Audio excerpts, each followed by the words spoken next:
Hello, it's Doris with Aldi Books, and I am here for the long-awaited, much anticipated bullet journal video. And you know, we've got a little drama here, switching between the Leuchtturm and the Midori, and we have Moo doesn't want to be. We have Moo accompanying us today. Anyway, so I meant to post this yesterday. I said I was going to post it yesterday, but my elementary school had to transition into remote learning again, starting tomorrow. So we had an unplanned faculty meeting after school yesterday, so something had to give, and unfortunately it was this video. But I'm here today. So I think you guys are familiar, those of you that are into bullet journals and watch these videos, you're familiar with the Leuchtturm, my Leuchtturm bullet journal.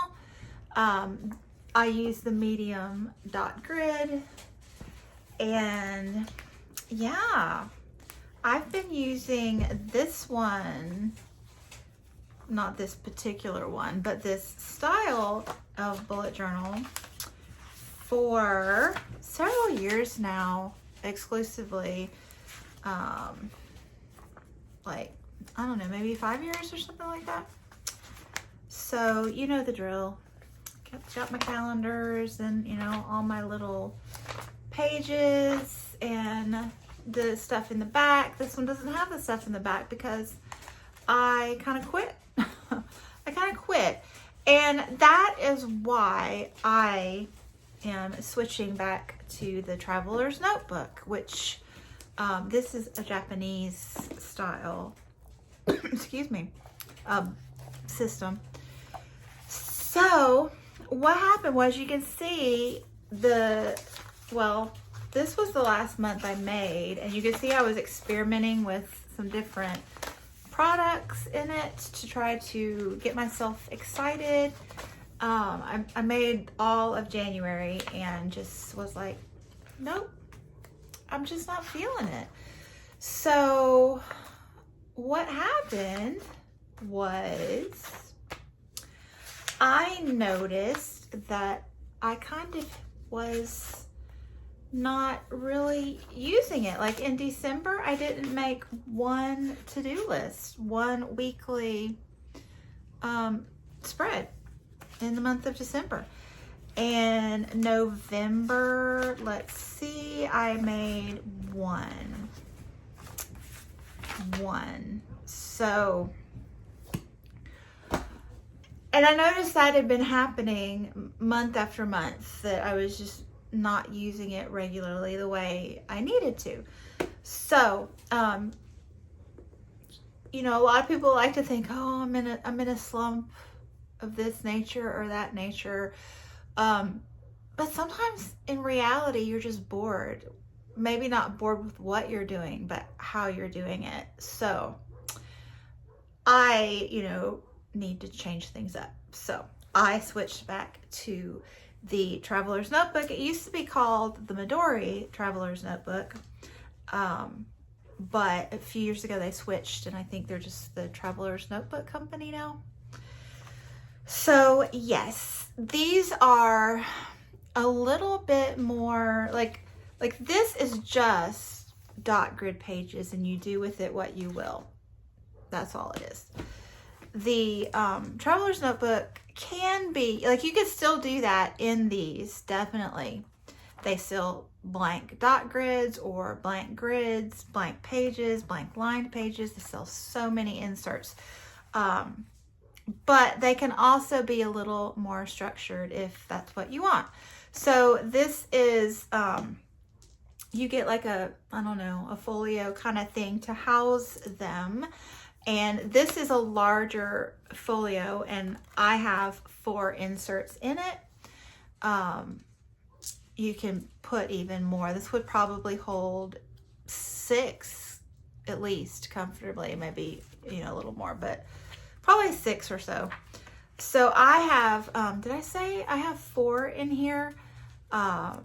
One is a weekly at a glance for all 52 weeks in the year.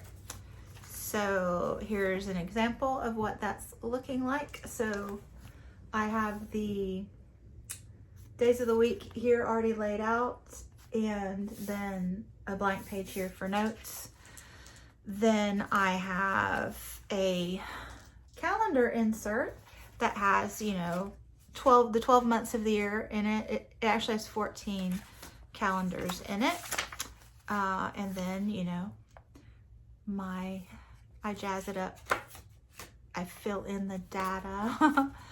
And then I bought a grid one. You can get blank grids. This is actually intended to be a daily journal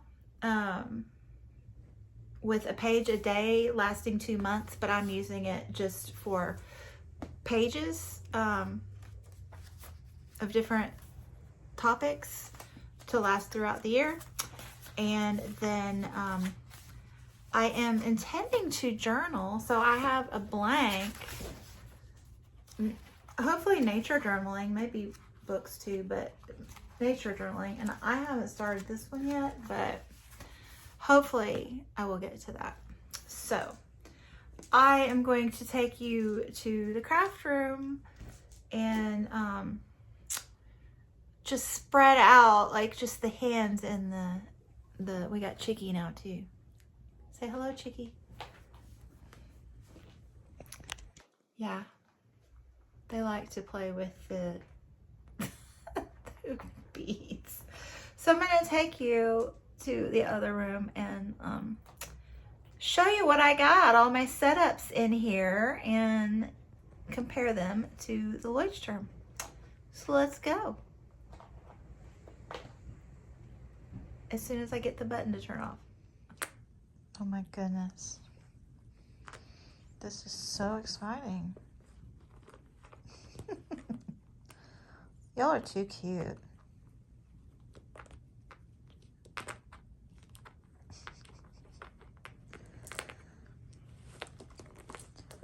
I don't know if I'm gonna get this video filmed or not, because, you know, I hate to interrupt their fun.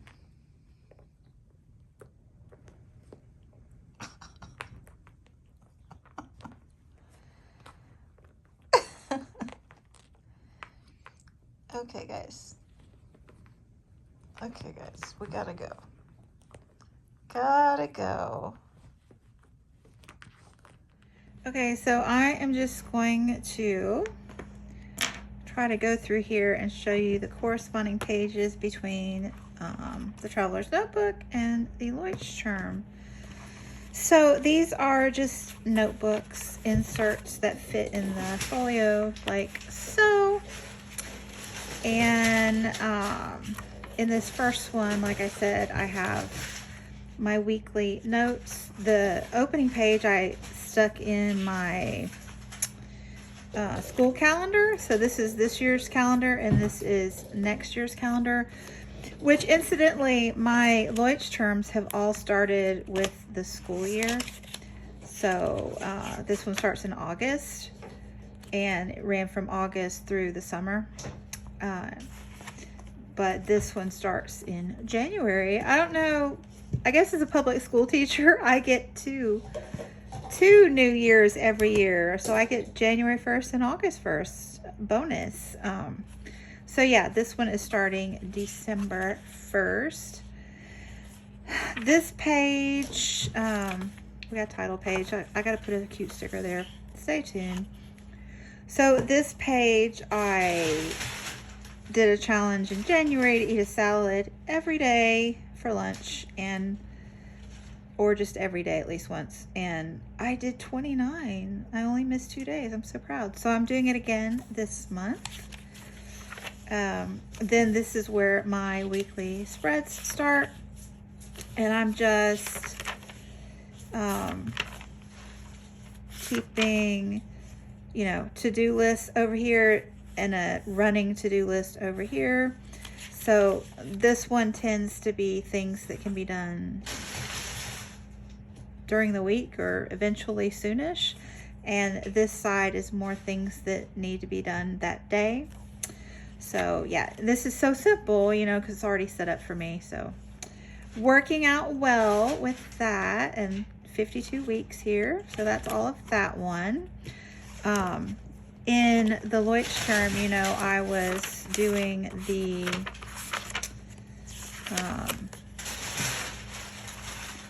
what was I doing? Where are they?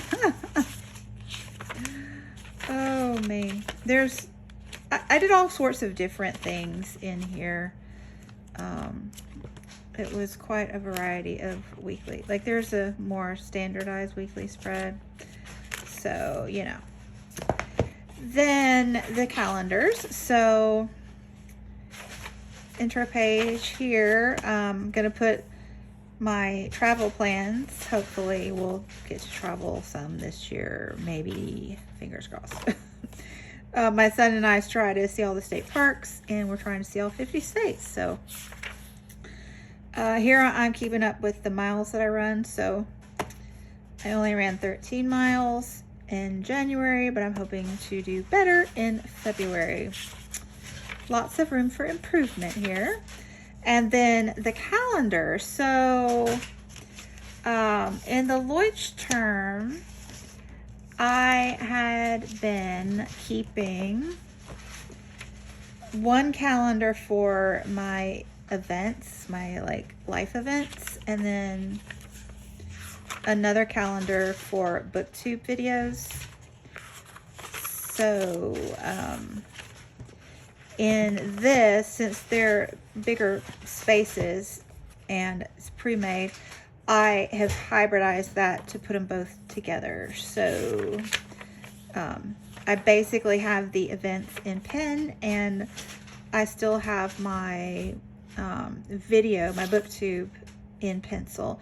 And I keep those in pencil because I like do forward planning. And then like here, I didn't get the bullet journal video done yesterday when I planned on it, so I could erase it and put it here. So then when I finish them, I check them off, and I keep ideas for videos I want to do running down this edge. And this is where I'm keeping my notes. Like I keep track of how much I save with coupons and how much I spend on books. So this page did that for me in here. I kept it up here in the budget section, but I'm just putting it here on the calendar page because that's where I had room. And then this one has a built-in map. So last year I printed a map and stuck it in my bullet journal, and this was so much fun. I kept up with, you know, the countries that I read from. So I'm doing the same thing here. They're not, like, the countries aren't outlined, so I'm just kind of, you know, roughly noting them and writing down the country. Because, you know, it's here. Let's just use it. So I've already in January read from 5 countries. So here I only color them in if the person who wrote the book is either from that country or has a strong, like, heritage in that country. So I colored them in here, and I'm also coloring them in down here so I can keep track of how many at a glance easily. So 5, and then next month I'll use a different color. And then over here I'm writing down the Invisible Cities project. So I have them written down through April, and I didn't get to participate in January, but I still am hoping to read some of the countries, and I'm coloring them in as I read something from that country. So the Egypt, like you'll notice Egypt's not colored in up here because this author, you know, doesn't have a heritage in Egypt, but I felt like she did a good job. I read Cleopatra, and I felt like the author did a good job of, you know, giving me some information about Egypt. And then this is more space for travel notes, travel planning rather. And then, oh, I have a sticker here.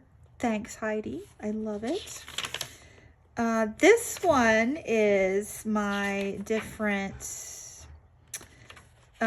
topical pages. So this is my table of contents. So this is 2 months of daily pages, and I'm not using it that way. So I have put a line here, and it's 31 pages repeated.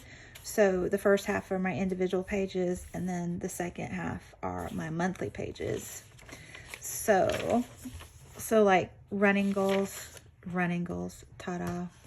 So these are just ideas of things I could do each month to motivate myself. If you haven't noticed, I like motivation. This is my step count, weekly count. So I wear the Fitbit, and these are my total steps for each week. January was trash. It got a little better the last week because we went back to school in the building finally. And then February is looking amazing because Britta is hiking with me again virtually, walking4fun.com, walking4fun.com. It's great. Thanks, Britta. Britta's amazing. So this page is healthy ideas. So yes. Salad a day. That was so great that I'm doing it again. Nothing here yet. This is my book count. So this is what that looked like. This is my 3rd year doing this. This has been really successful. I like this format. So basically last year the orange was fiction, the gray was nonfiction, and then the numbers are how many books I read each month, and that's notated the month on the side. So May I read 18 books, August I read 10, like that. The squares are books over 450 pages. Those are 500-page books, but I round up, so if it's 450 or more, it gets a square.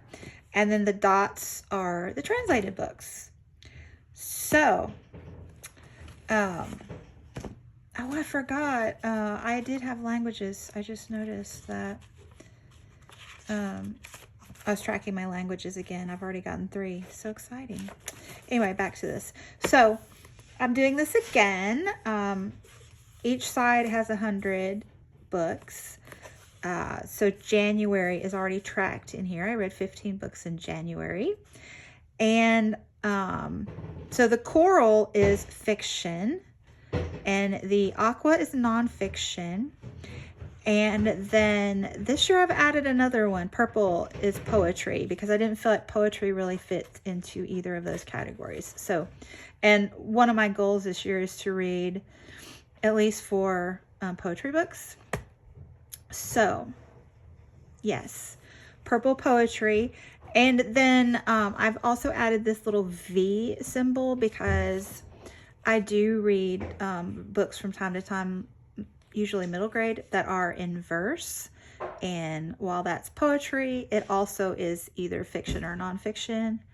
So I decided to color it the color that it is, nonfiction or fiction, and then use the V for verse. So then I have a count of the like straight up poetry and also the books written in verse. So yeah, I think that's it for that. And then this is my stats on books I've read. So this is what it looked like in here. I keep track of the books that I bring into the house, the books that I read, and the ones in pencil are the ones that did not come off my shelf. So either, you know, audiobooks or, I don't know, library, whatever. And then if I happen to unhaul anything, and then this is whether or not my TBR decreased or increased. So red is increased. So this section here is just the same exact thing.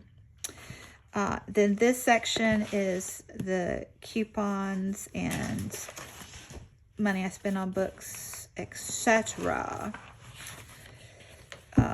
Then this is my BookTube prize. This is the same thing as last year, so I won't show you last year. But I just print it in a reduced size. If you want to know how to do that, you just tell your printer under settings, like extra settings, to do 4 to a page. And it doesn't actually print 4 to a page, but it prints it as a 1/4 of a page, if that makes sense.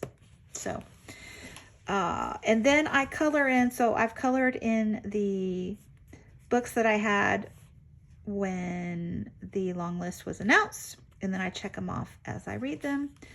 Again, over here, pre-owned, and then I'm doing the octafinals for nonfiction, so that was 2 more there. And I guess I will show you this. This is last year, so but last year I had books that I'd read before the thing started. I read the quarterfinals, semifinals, finals, like that. So I just give each round a different color as I need to get those books. So that's a fun way to track how many you've read there. The Reading Women Challenge, I like to do that every year. So what I normally do is in June, which I think is their birthday month, I go in and fill this out, try to look at the books I've read thus far and fill out the ones that fit the categories, and then from there try to read some of the other ones. This is just a notes page for my mid-month book bash. I haven't done anything here.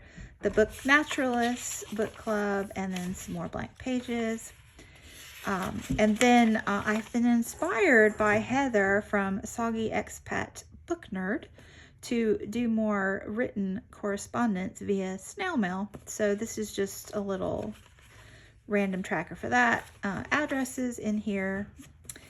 And then this is like the things that I tend to do each month from year to year. So this is what that looked like last year. So like, you know, Nonfiction November, Aussie April, those kinds of things. So I've got those all listed here in like a table of contents again. And then I have a spread for each month. So I don't know what I was thinking. I did this really detailed, complicated thing, and it just does not work. This is not at all what I needed. So I had to just add these post-it notes to just like override what I had done. And then going forward, I'm gonna just go back to simple.